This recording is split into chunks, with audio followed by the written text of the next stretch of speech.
AI is the most disruptive technology that we've seen in our careers, and it's heralding a whole new future for talent acquisition.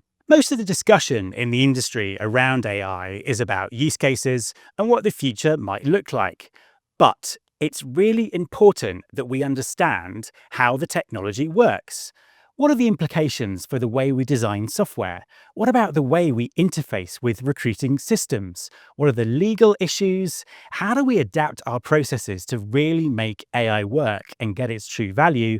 And also, how do we educate and move our teams forward to really adopt this new technology in a way that really works? The most important thing to me in all of this is transparency. SmartRecruiters recently launched Winston, a recruiting platform that's been built AI first from the bottom up. And I'm delighted that they agree transparency is just as important to them as it is to me. In this series of 4 interviews, we're going to be talking to the people who built Winston and continue to evolve it. So, as you as talent acquisition professionals can learn the lessons that they've learned to superpower your AI transformation.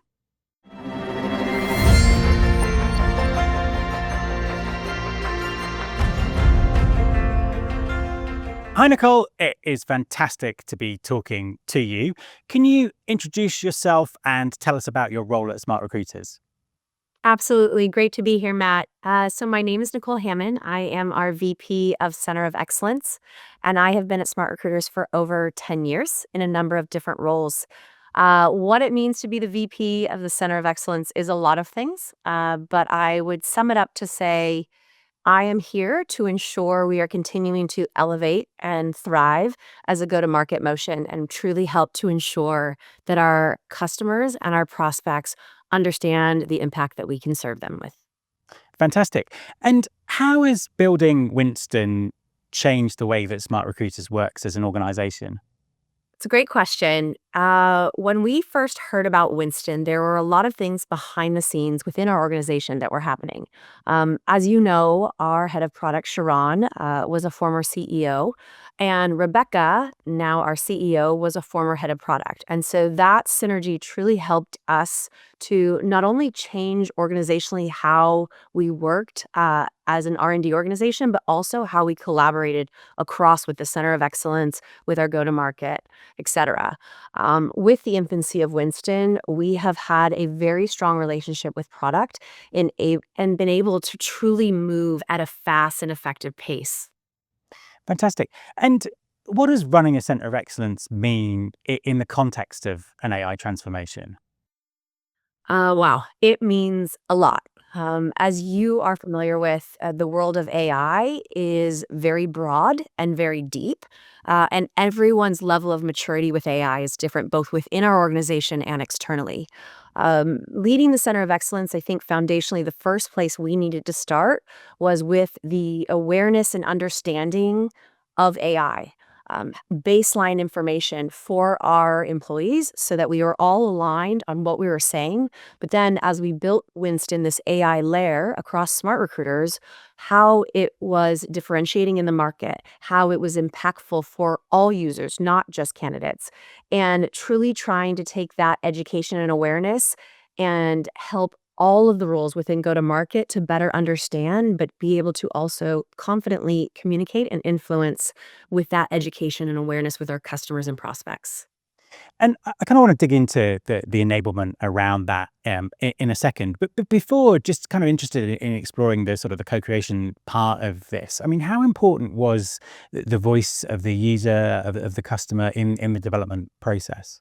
Huge and appreciated. I think some companies miss the mark when they just assume and they don't truly not only have a feedback mechanism with their customers, but also that continuous cycle for engagement involvement as you continue down this journey of building, especially when it comes to AI. So at our organization, we had a design group that was made up of a number of marquee customers across different industries that truly provided us value as we not only built Winston, but continued to expand upon him.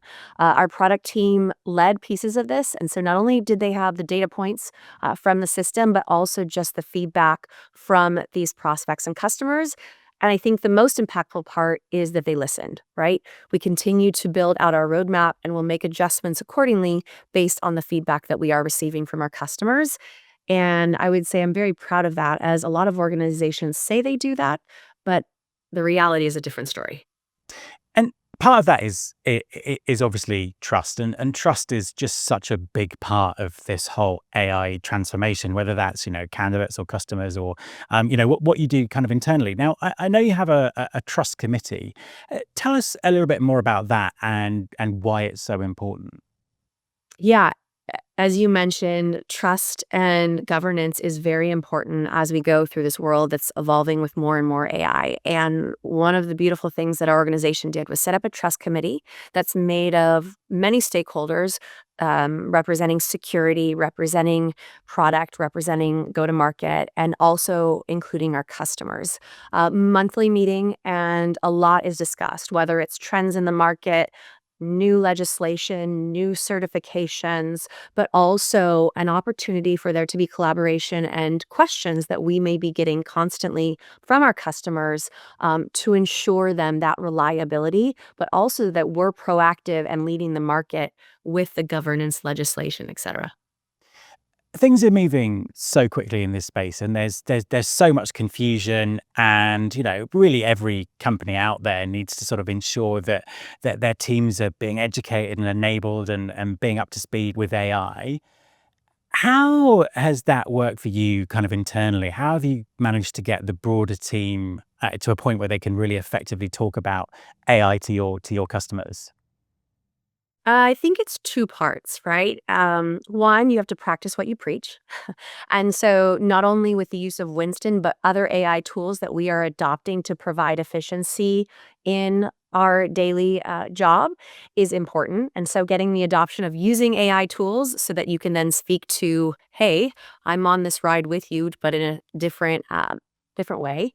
But also, too, I think what's important is that everyone comes along this journey differently, right? Some are very familiar with AI, others are very adverse to it. And we have to be ready for that, not only in our enablement, but also in our tool. And so, what we've done is truly built that foundation, also built role specific components that are relevant to each person in go to market. And then we've continued to practice, right? We are using an AI tool where you can practice in a safe zone your value messaging, your responses. And so it brings it to light because we are truly practicing what we preach. And I suppose to dig into that, because I think it's such a critical thing, because you'll have customers that are lots of different sort of phases of this in terms of understanding and adoption. I mean, how else do you kind of really make sure you're meeting them where they are and helping them with that transformation?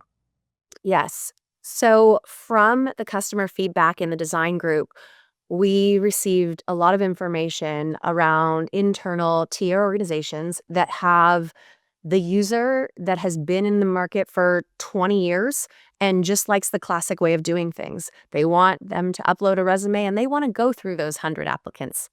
Okay.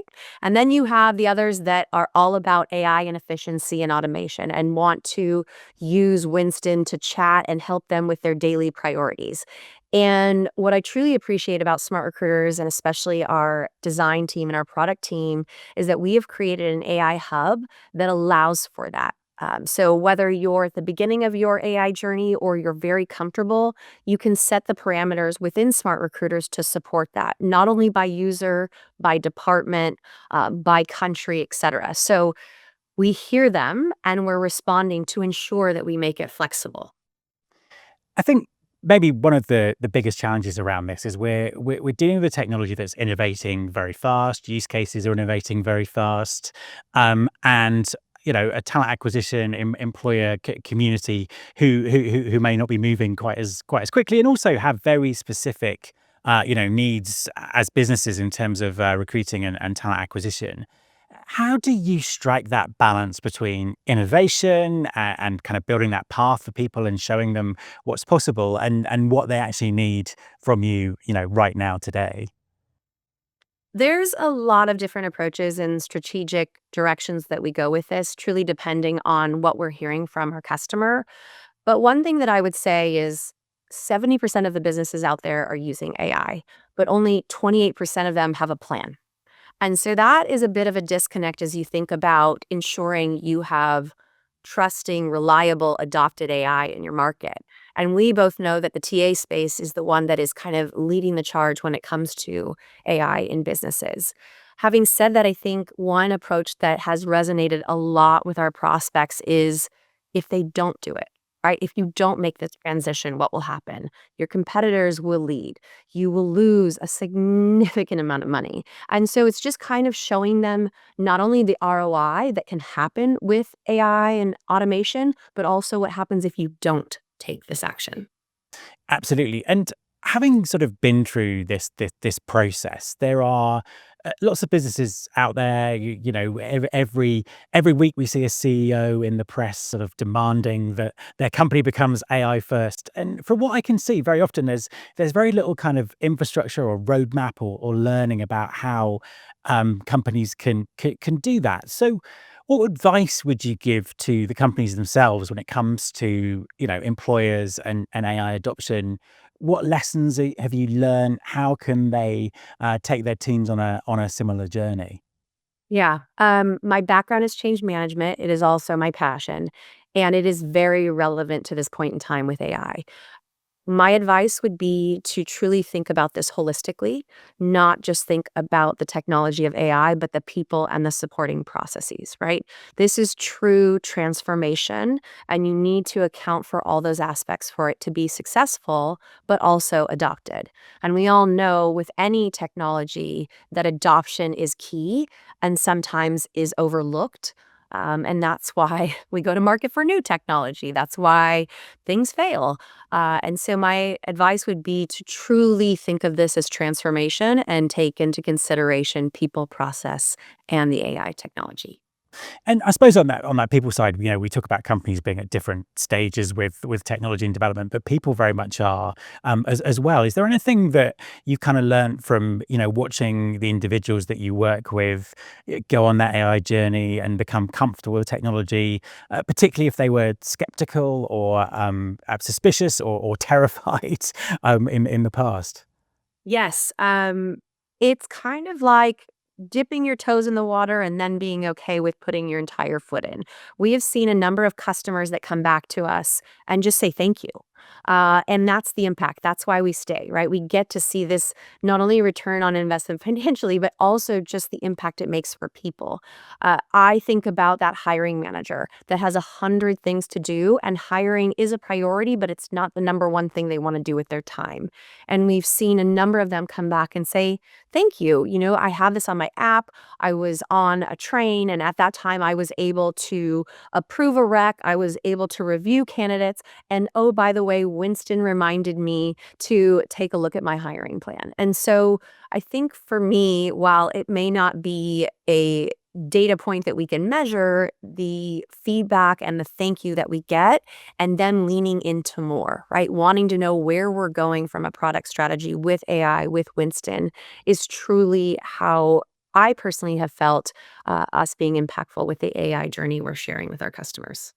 And I guess everyone has that AI moment, don't they? There when they're using it and it just does something surprising or that makes their life easier. And I suppose it's kind of accelerating people towards that kind of personal point where they just really see the benefit. Yes. And I think we can't forget, to your point, those personal moments through the hiring journey, right? This AI and Winston, our friendly sidekick, allows us to be efficient and to prioritize accordingly. But he also allows us to have those human touch points and those moments that matter, right? Imagine a world where you go through this entire hiring process and then you get to have that real life moment with your finalists to say, we would love for you to come on board. I think that's special not to lose those human moments. And Winston and this process truly allows for that. And as a final question for you, what does the future look like? How is the center of excellence going to evolve? Where's all this going? Ugh. Well, if I had a crystal ball and I knew Sharon's roadmap plans, no, honestly, AI is continuing to evolve. And I think as we look forward, there's going to be a lot related to agent and infrastructure and even more deeper dives into governance. And so the COE is going to support that.